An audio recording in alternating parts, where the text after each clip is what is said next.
Hey everyone, Josh here with another quick tip for Autodesk Assistant.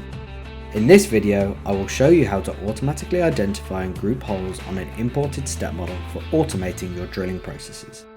This trick can also be used for examining holes in a model for identifying tools needed to manufacture the component. When working with an imported step model, setting up drilling toolpaths means manually picking every hole one by one. On complex parts, that's slow, repetitive and easy to get wrong. The assistant examines the model and identifies all holes by diameter automatically. It then groups them into name selection sets so every hole of the same size is organised together. What used to take minutes of tedious face picking now happens in seconds. And because the groups are named and consistent, the workflow is repeatable. Want to learn how to turn this into an add-in and run on all of your models? Stay tuned for the next few posts.